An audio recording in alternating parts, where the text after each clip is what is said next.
今天很荣幸，我可以主持这个总结的发言。I'm going to switch to English， 因为中文实在太烂了。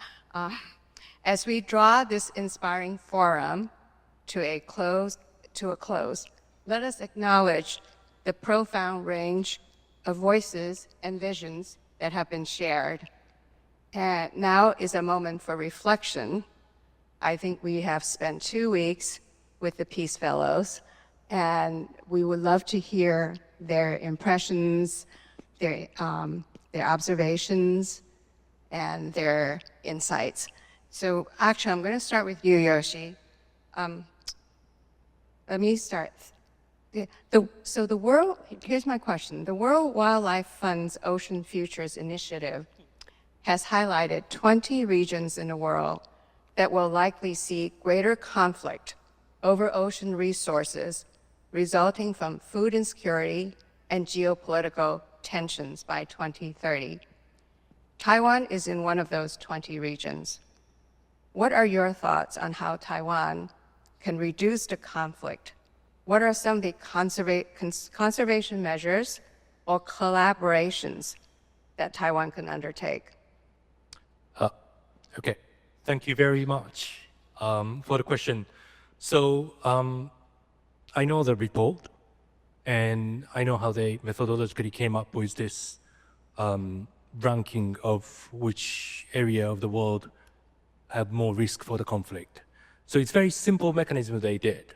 They first lay down where the change of the ecosystem happening so rapidly and kind of like a created hotspot map.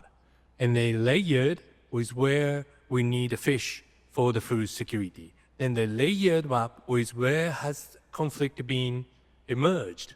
So it was kind of like a first environment, and then first societal need, and last one is political needs, or not needs, but the frequency. So those are the layers they created, and then out of it, they created this conflict map. So if you think about it, it's a very simple logic. In order us not to fight each other, first we need an environment to be secured. And the second, we need kind of like a social coherence or, social basis to be fulfilled. And then last one, again, stable political systems. And then that's kind of like intuitively how we think. When people ask you, what you need most? Well, we need air, right? And then second, what do you need? We need water. And then third, we need food. And then going on and on and on, maybe culture, maybe social governance. Those comes later. And then this is the kind of like the easiest way to explain how the conflict happens. But in reality, that's not true. Conflict happens when we don't have an understanding. Conflict happens when we don't have accountability. Conflict happens when we let the power to exercise themselves. That's what it is. And the power always manipulate how the world is supposed to be. So WWF report, they're kind of my friends, but I completely disagree. And so what can we do to avoid it? Very simple. Don't work from environment. Work from society. Work from the dialogue. Have a safe space to talk about it. Don't let those power to manipulate you. That's what's most important. So if you want to avoid conflict, have more of this. Thank you, Yoshi.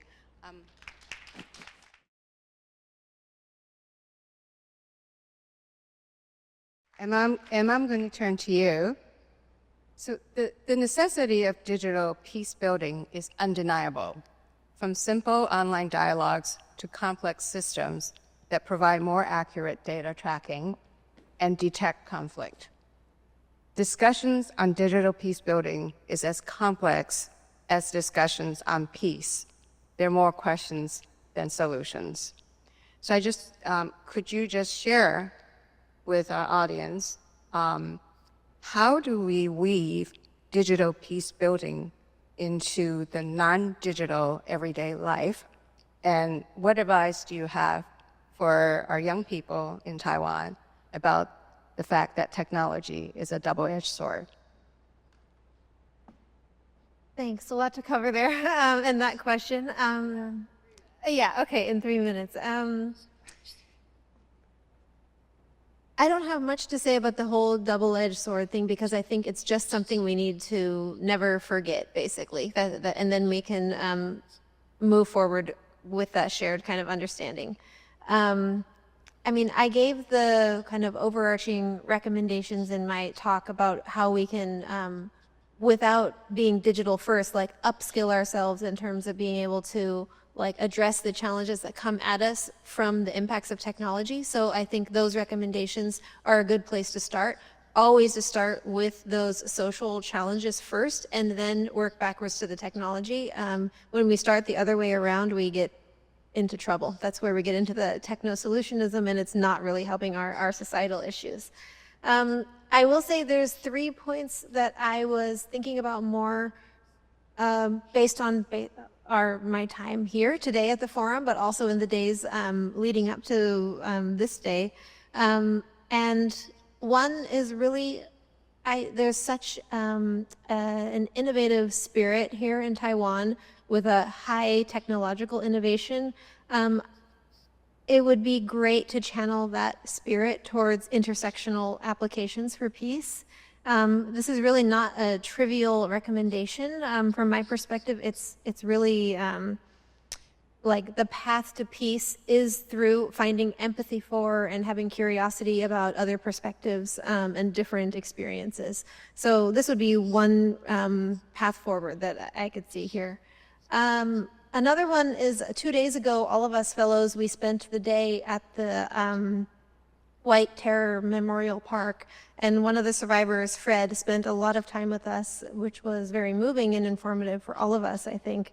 And he said, he shared with us very plainly that he wishes the archives from this period were more open and available for researchers and maybe the public to also be able to go in there and research and learn about this history. I see this as fertile ground for digital peace building.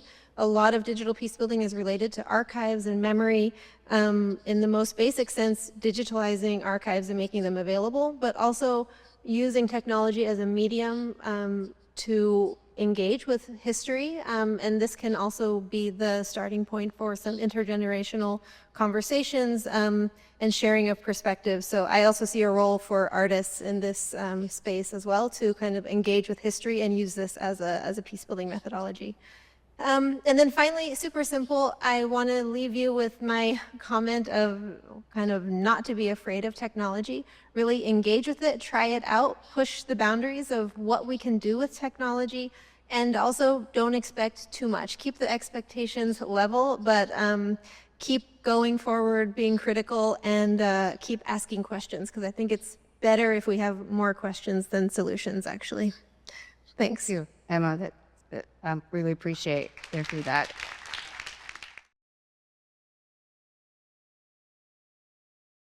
Jose, hi. You have devoted your career to the art of healing, particularly through theater, documentary, and other performing arts. You also believe art builds bridges of empathy and understanding. In your experience as someone who has grew up and lived in China, and as an artist, and having visited Taiwan, can you talk about the opportunities for alignment between the people on the mainland and Taiwan through the arts?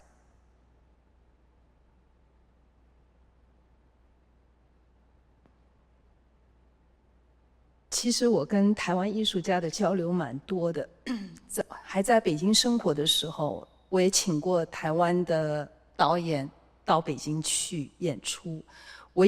我们的团队当时也被台湾邀请过2次来台湾演出，而且每一次的交流，我都觉得它和就是没有这种我们就是真的是超越这种意识形态的这种对于我们的这种束缚，而且是人与人之间、朋友与朋友之间的一种交流的。而且即使我们有不同的，也许一些观念，其实也没有关系，因为做艺术啊，它是一个很身体性的、很感性的。其实人真正在一起，你会注视他，你会关心他。就像今天听巴以的这2位就是朋友的那个讲述，和你只是从报纸上啊，从哪里看到是完全不一样的。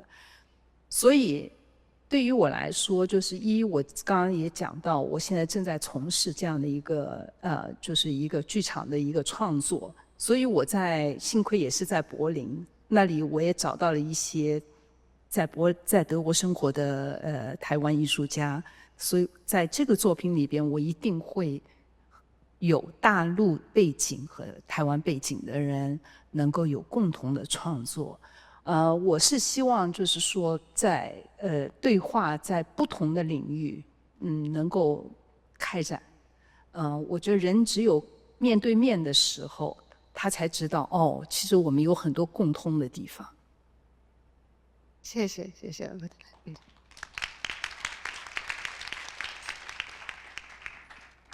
Benjamin, so our actions and convictions are often shaped by our roots. Your multifaceted identity as a Jewish person with Moroccan heritage, growing up in France, has led you to work with those who are marginalized because of their identity and because of their displacement from their homeland. As you have learned during the past 2 weeks, the issue of identity is no longer straightforward for people in Taiwan either. The percentage of people who identify as being Taiwanese or Chinese or both changes with time. Can you share some advice on how identity can contribute to peace building as opposed to being a source of conflict? Sure, let's try. I think recognizing the identity of the other parties in a conflict, recognizing the legitimacy of the other parties is key. Because without this recognition, then there is only a path to more conflicts, more hatred, and more war. For example, my French identity, I am not French in terms of the French Empire, but in terms of the French, the attachments to the French ideals of the French Revolution, and I'm part of the French people. In terms of my Jewish identity, I'm not religious, so I don't belong to the religion, but I belong to the Jewish people. And I've spent time here understanding the different layers of identities here in Taiwan. I feel it is key to respect the way the others define their identities as a founding element to be able to start building a path toward peace. It is very challenging. It is a difficult path. So it is a difficult choice to make. But this is a choice. And if we don't make this difficult choice, then I feel that the only way is to go to more hatred and more conflict.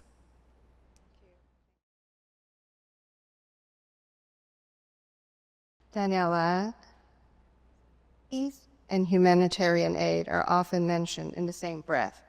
In an ideal world, peace-building efforts are so effective that humanitarian aid becomes obsolete. But humanitarian aid has become ever more necessary, even though it is considered a band-aid over the wounds of conflict. As you know, we discussed, aid is not a substitute for political action. You mentioned your work is a psychological journey, and my question is, how do you remain optimistic about the work you do? What is your advice for peace building despite the endless cycle of war and the need for humanitarian aid?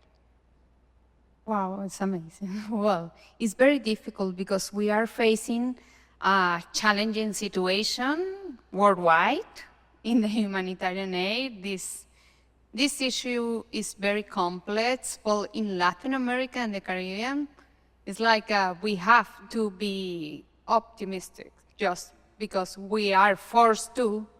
And it's like sometimes, of course, we have this feeling or this kind of powerless. And it's very hard to work that way. Burnout arise in many humanitarian workers is very common, frequent.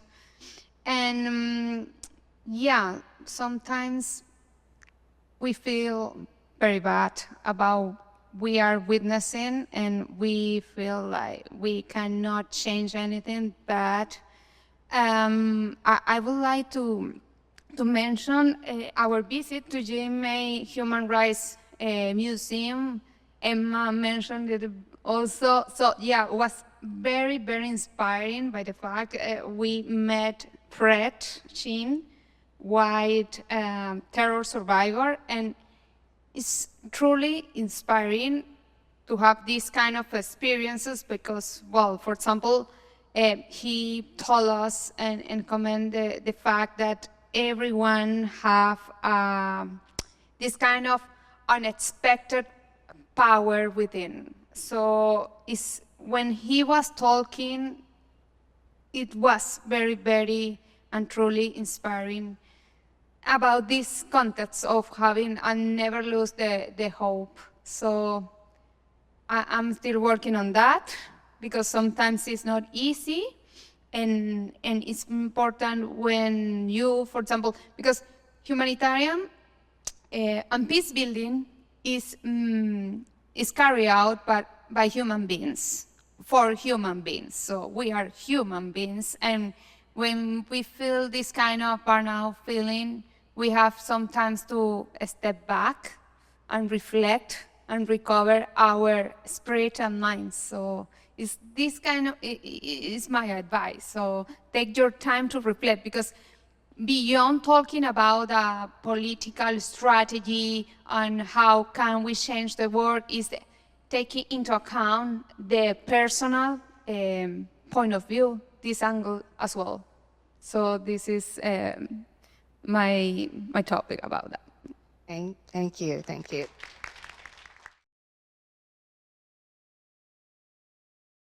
So, Roy and Hazem, I'm not going to, so I'm sorry, we always put the two of you together because the story is so compelling.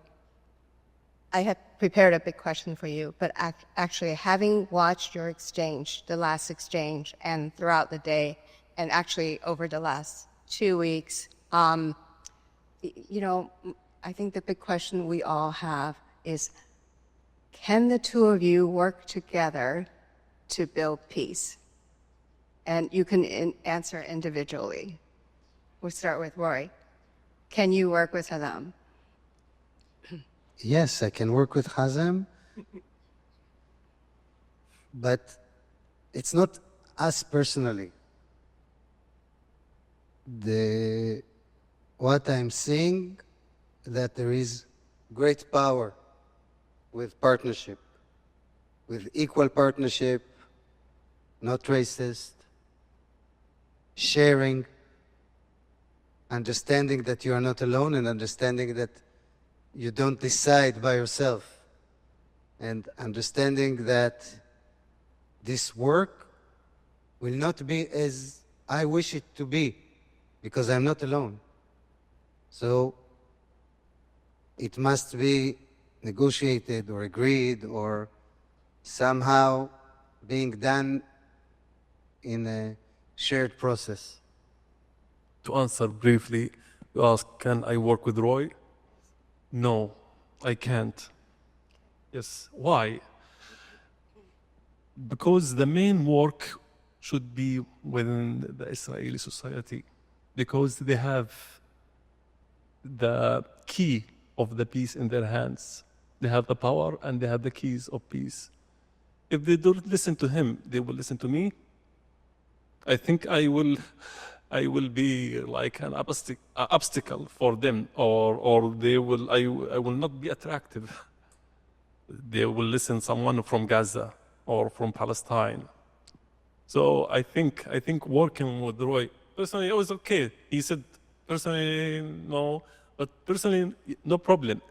But as a Palestinian from Gaza, you want me to show up to the Israeli society, let's have peace. Okay, actually there are big slogans and mottos. But if we want to implement on reality on the ground, it's impossible to do that. So he's working on his path. I hope that he can gather or expand his work within the Israeli society to spread the education of peace, the peace culture among the Israeli society, to spread awareness about the cost they themselves pay when they dehumanize the Palestinian, because they also dehumanize themselves alongside dehumanizing Palestinians.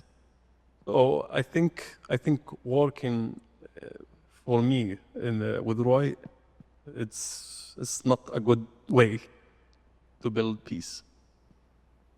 Thank you for your very candid answer. But my next, I'll continue. But is a dialogue possible? Because we're trying to promote dialogue for peace building. Hazem. Dialogue, we have no problem with dialogue itself, but what will dialogue will take us to where? Okay, if they insist that this is their land, the dialogue, they need only to submission and surrender. So it is not useful. And dialogue with Roy also, this is not useful, because we have the ideal or the vision of peaceful people that we want. So I don't think also dialogue will be useful in our case. Sorry, I am just closing, I'm shutting down any door you try to open. But our case is very clear and very complex. Understood, and I empathize. One side has everything and the other side has nothing. I understand. What kind of dialogue we can have? Thank you. Roy, may I have your thoughts on this? About dialogue? Yes? Because I think that's what you do, right? For your Yes. peace work. About dialogue, I think the important part of dialogue is recognizing what Hazem said, that there is power asymmetries between the sides of the dialogue. It doesn't mean the dialogue is worthless. It has a lot of consequences, but dialogue is worth having, and the question is, what do you want to do with it? And I believe in dialogue that leads to action.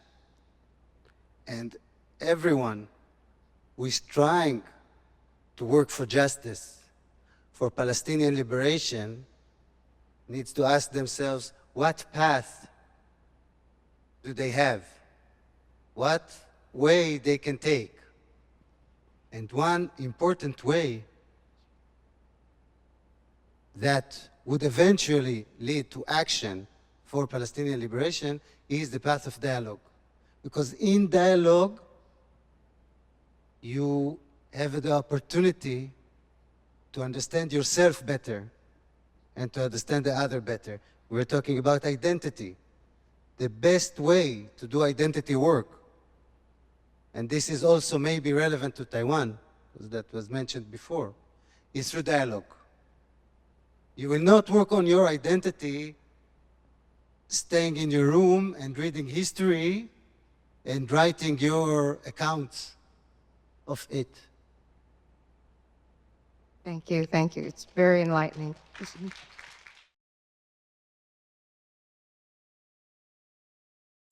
We have a bit more time to hear from you because this is the last opportunity.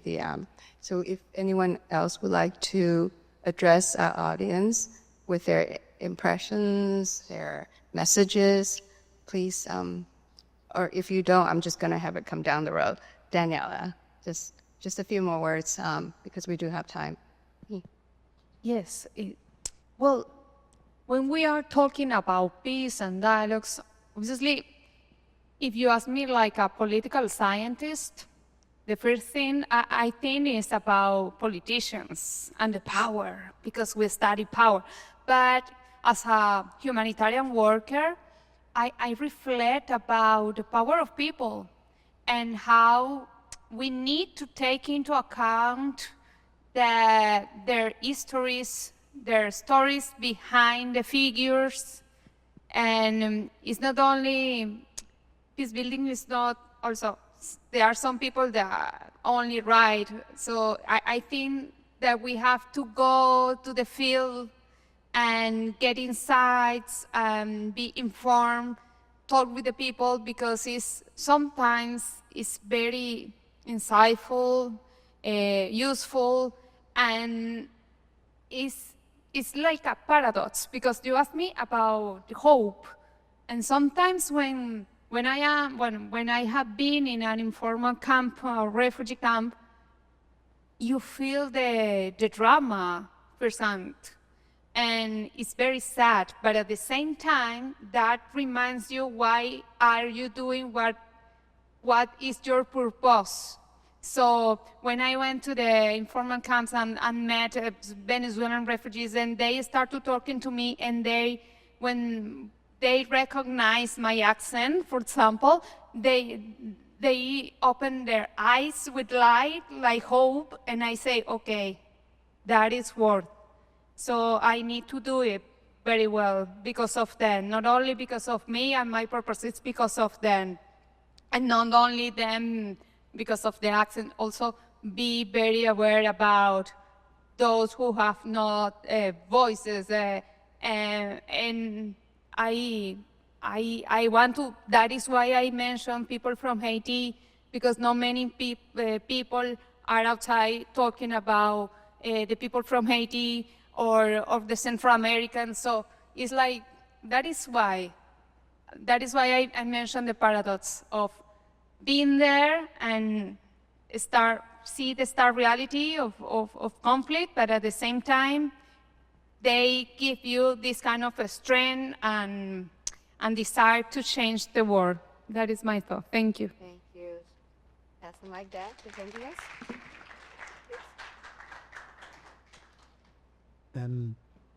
Yeah, I feel that we often tend to rely on the government or on the institutions to conduct work, difficult work, including peace work.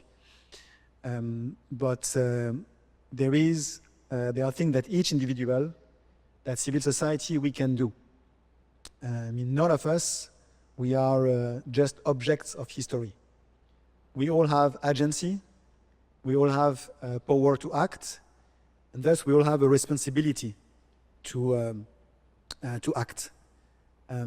And in that sense, the most difficult part is, as always, to find, to listen to the ones with whom you are in conflict. I mean, what is true for individuals is also true for groups, for nations, for countries, and to see what ground there could be not to try and convince the other that about the past you are right, but what better situation can create for the future. I have in mind the people whom I've known in Rwanda, a friend of mine, Alain Toisa, the former head of the Association of Student Survivors of Genocide in Rwanda. Most of his families has been killed in horrible conditions by neighbors. He has found ways to come to some kind of agreement to live together with perpetrators and children of perpetrators. Doesn't mean being friends. Doesn't mean being very close. It means finding a way to be able to discuss with the others, and in order to build a better situation for them, for him, and for them, and for his family, and also for the children and the generations after. It's a very difficult path, very, very difficult, but it's a matter of choice. And if we don't make this choice, it means that we let others make the choice, or that we make the choice of more confrontation and war, not only for us, but also for the next generations.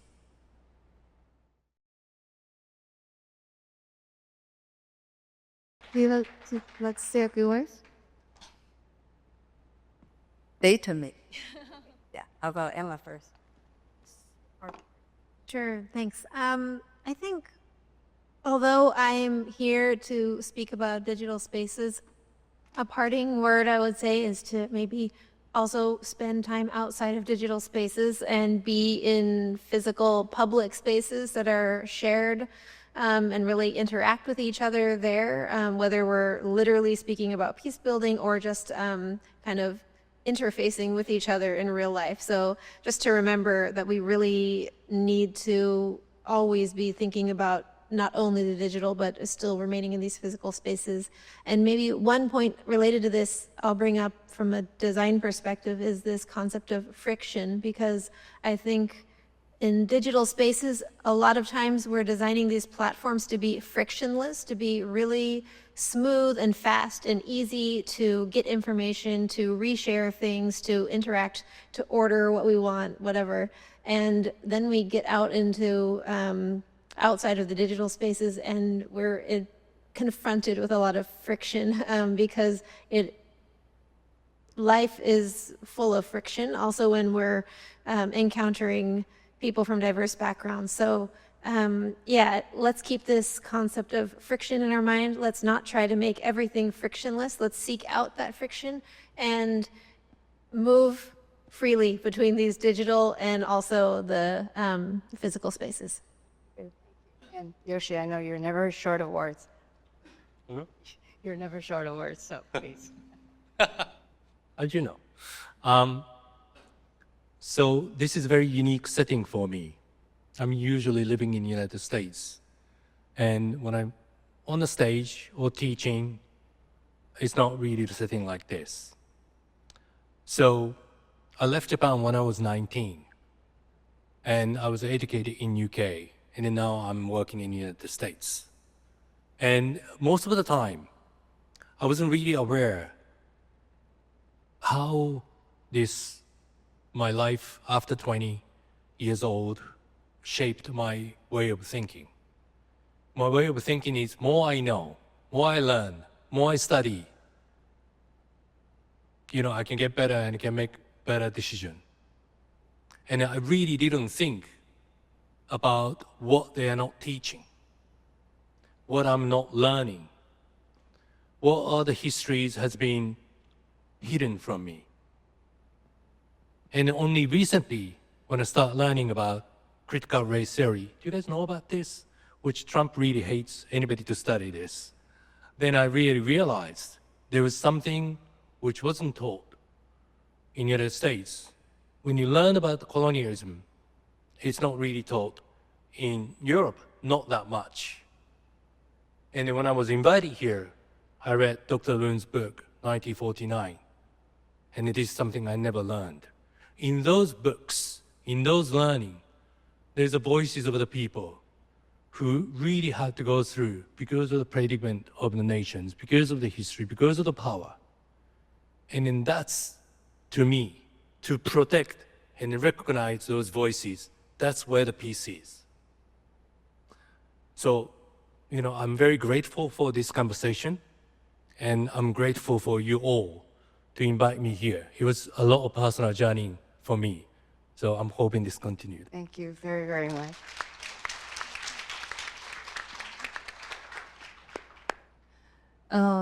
我觉得这个龙应台文化基金会给了这么一个机会，让我来到这里，包括认识来自不同文化背景的人，以及和他们有更进一步的有一些交流，我是觉得非常荣幸的。我也知道这样的机会非常难得，我也没有听到过在其他的就是华语地区有没有这样子的和平论坛。接下去我们会去一些学校啊，去国际学校也好，去那个大学也好，有跟那里的年轻人做交流，我非常期待。我就希望自己能够在这样的一个过程中有不断的学习，能够做一些力所能及的一点点事情。好，感谢大家。谢谢，谢谢。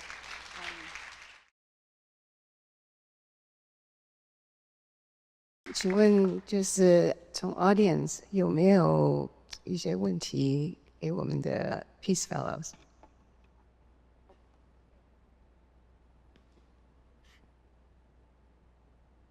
Salam alaikum. Shalom aleichem. Two beautiful peoples, each with peace in your greetings. 两个这么美丽的民族，你们的问候语里面都有和平。I think many of my questions were answered. I just want to say that I'm really happy to see you both together on stage. And happy in our culture, in our language, means open heart. I had a question earlier about mixed blood families and how that could shed a light on how our society could move forward. And again, just seeing 8 beautiful people on stage and many in the audience, I think I have my question answered. So again, happy, really happy. Thank you. Thank you. Thank you so much for your encouragement.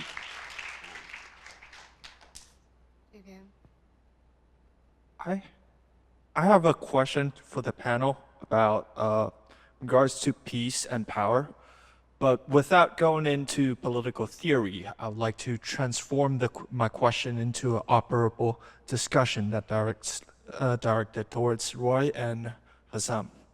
So, Roy, earlier you met, first of all, like, I believe it takes immense courage for you to stand up for justice and for peace in Israel.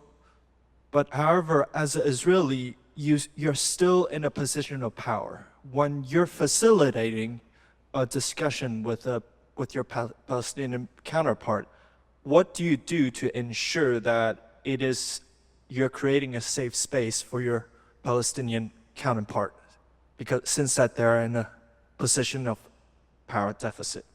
And as to Hazem, as a Palestinian, no matter how strong you are still in a position of power deficit. After going through the ordeal, what do you do to empower yourself to still resist and still carry on, I guess? Okay, this is really like a professional thing. You cannot get over the power asymmetry. You can create a setting in which the power asymmetry will be present and that the participants and the facilitators would be able to recognize it and to work with it. And it becomes also a matter of discussion. But you cannot make it equal. Not with as much as attempt you would try within the activity to make it equal, reality always is present. Okay, for my question, what to do to continue resisting, especially after this mass destruction? For me, I just keep speaking about our cause. And I offer my testimony as someone who experienced the Israeli occupation and lived under the Palestinian Authority and under Hamas, and I live under here now. I have living here in diaspora. I offer my testimony to anyone interested in listening. This is the main thing. I keep speaking, I keep writing, because after destruction and occupying my territories, speaking and writing are the only territories that are still unoccupied. Thank you. Thank you both. Okay, both of them. Should we start with the lady first? Yeah. Thank you. I don't have a sorry, my name is Hang Nguyen and I come from Vietnam.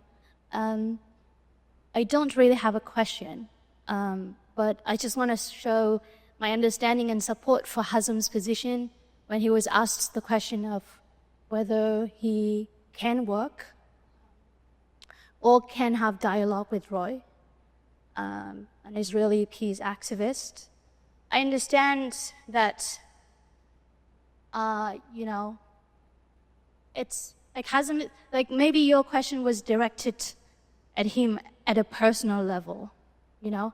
And he's been having dialogue with Roy. It's not, today he was talking with Roy. So that is possible. We have seen that. But I think Hazem, maybe from the perspective of Palestine, it's very difficult to have dialogue. Like decades ago, writer Kafani had said, what dialogue between the sword and the neck? You know, like this is a matter of like a state having all the power, all the backing up from the West, all the support, and like Palestinians who have been killed and genocided and ethnic cleansed. So, and they've been trying at dialogues before. So from a Palestine's perspective, it's not possible. So they've been listening, they've been accepting deals. And just a couple weeks ago, when there was a possibility of a ceasefire, peace talk, and Israel bombed Doha, and that ended that possibility. So for dialogue, now it comes from Israel's side. It doesn't come from Palestine's side anymore. So saying this, I just wanted to show support and understanding for what Hazem said before. And also, I think, well, I do have a question, but I don't think any of us here have an answer to it, which is that we are here talking about dialogue and identity, face-to-face dialogue. This kind of conversation is more about community and personal level, not state level, you know? Like you cannot have dialogue with bombs falling from the sky, cannot have dialogues with drones and machines. So the industrial military complex is something else that we have to talk about. And I don't think, I wasn't here in the morning. I'm not sure if that was addressed. Well, I think that topic is outside of the perimeter of this conference. Yeah, that's why, I mean, But I don't thanks- have that question, but thank you very much. Thank you for your comments. Yeah, appreciate it. So we have time for, yeah. 我的问题是这样哈，就是说，因为考虑这个海峡两岸哦，真正有决定权发动战争的人，其实没有几个人啊。那我前几天听一个教授讲，就是说我们去走那个二维的迷宫，你一直找不出来。可是你如果能够跳到三维，从上面看，你就知道哦，你应该从这边走这样子。那我的意思就是说，因为我是学科学的，我觉得我们人应该是神的小孩，因为人的能力比其他生物好很多很多啊。但是我们来管理这个地球，可能把地球变得很好，也有可能把地球变成地狱了。那就是在决定说，我们要选边站，你是选要站在神的小孩那一边，还是你要站到另外一边去？啊，所以我是觉得说，大家都要 make decision。啊，那你要站在哪一边？那我是觉得我们台湾跟大陆应该是可以好好的坐下来谈。啊，谢谢。谢谢你的看。Okay. So, all right. Actually, I have saved the best for the last. Dr. Long will come up now and give us some remarks. Thank you.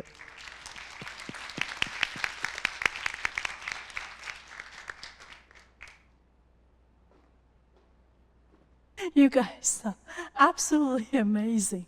You've been sitting here, many of you, sitting here from 9:30 until now. It's almost 7 o'clock about peace. And some of you actually, I was told, some of you flew from Hong Kong extra to be here. And some of you flew or took the train from the eastern part of the island. They really made a trip and sitting here for nearly 10 hours. You are absolutely amazing. Okay, just 2 minutes. Allow me to shift to Mandarin. Okay, part of the definition of peace is that you do not forget people who sit on the margin, people you do not see. Oh, I'm speaking English, right? Okay. 和平的定义之一是，你不能够忽视在边缘的人或者你看不见的人。我们在这里有2个人，从今天早上9点多钟做到現在。We have 2 interpreters. We've been sitting there working non-stop for nearly 9.5 hours. Interpreters in that booth, inside, 在那个小房间里头 9.5 hours of interpreting, constantly talking. So thank you so very much, the interpreters. But all the closing words I leave to Charlotte. I just want to 中文我只是要说今天非常的特别的是2025年的9月20号在台北有2件重要的事情同步在发生。在这个城市的最西边就是我们这里是第1次的国际的和平的讨论。在同一个城市的最东边有一个武器大展。Simultaneously, what a drama! 那所以今天真的是一个非常特别的日子。好，我最简单的说是，今天在场的 fellows， 我们在一起的这过去1个星期都有表达我们的某些忧虑。从最那边 Yoshi， 他虽然在美国工作，但是他说日本在往右转的这种排外的这种倾向，让他很忧虑。那美国的情况让全世界忧虑。川普先生的领导，那中国是当然是克菲是来自瑞士跟德国。但是他的家乡中国是我们最大的忧虑，然后 Benjamin 来自的法国，2年之内已经换了5个总理，他的忧虑不言而喻。那然后 Daniela 所来的委内瑞拉，一路往下掉坠落的一个体制，他已经有800万的人民逃走。因为没有办法活下去了，所以到这里为止的话，我想要说，当然我知道很多人会想说，权力不平等的时候谈什么和平？但是我想要说是，权力平等的时候要谈和平的努力，权力不平等的时候更要去努力，怎么样达到和平？为的是。你不要走到最后的一步，是权力的彻底的到0的时候，你没有办法再去谈和平，或者是说要对话。我们就是现在，我相信我们台湾现在所做的所有的努力，就是希望在你还可以努力的时候，尽最大的努力，不要走到那一步。那最后呢，我们说的那一步，最坏的那一步。是现在已经发生的 Roy 跟 Hazem 今天在这里，这2个人今天坐在这里，我必须说，我们基金会在他们2个人来之前，心里非常的焦虑，因为我们不知道他们2个人可不可以对视，可不可以说话。那这一路走来，你看到他们2个坐在这里，我想要说的，我们看到2个什么人呢？两个绝对的敌对势力，我们用这个词 quotation 敌对势力，其中一个人已经家破人亡，无处可走，没有了。另外一边这一个人 Roy， 他在那个压迫别人的土地上生活，他在抵抗自己的国家。我们要知道，在战争时期抵抗自己的国家代表什么？代表什么？我们现在都已经，我写篇文章，我就会被称为叛徒了。你在战争时期，你去抵抗一个国家，所以一个在抵抗自己的国家，一个在抵抗哈萨姆自己。我觉得他是在抵抗自己的，抵抗绝望。他在抵抗个人的生命的绝望，也在抵抗集体的记忆的彻底的失去。所以两个人都是抵抗者。那我有一句话 Roy 所说的非常打动我，叫做 Solidarity for across borders。这一种相互的勇气的支持，是可以跨越国境、跨越边界的。我非常相信台湾跟中国，我不认为它是敌对势力，敌对势力是权力的关系。但是我觉得跨越这个国界，在中国那边一定有百万的人是跟我们这边的人有相同的追求。也许他没有办法表达，他也没有声音可以诉说，但是他不是我的敌对势力。我看到的是非常可能的 solidarity across borders。那什么叫做 peace building？ 就是我们在 border 的这一边要设法连接到 border 那一边，跟我们有同样的信仰、跟同样的痛苦、跟同样的追求的人，这个叫做 peace building。这就是我今天要说的话。你们真了不起，可以来到这里做这么久。And all the peace fellows, my personal gratitude to all of you, to all of you.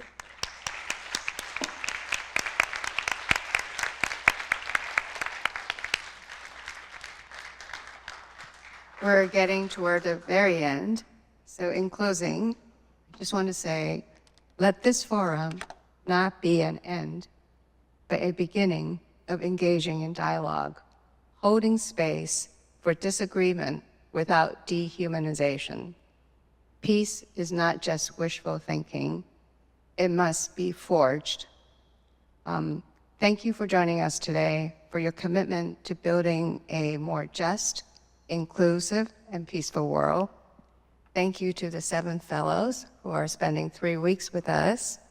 And I also want to, 我们也希望很感谢那个参加这个活动的伙伴，天下杂志、风传媒、联合报、Taipei Times、ICRT、响应电影、浙江大学战略所、世新大学、政治大学外交系，还有路亚国际中学。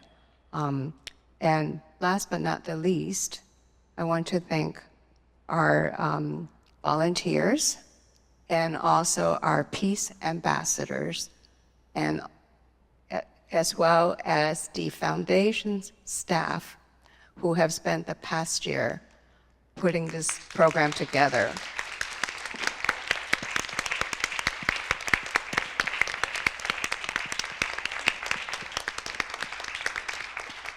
主君，你们出来吧！主君，你们出来一下！主君，你们整个 team 出来一下！真的感谢你们。基金会只有5个同仁，可是他们非常努力，没有他们，这个项目就不可能实现。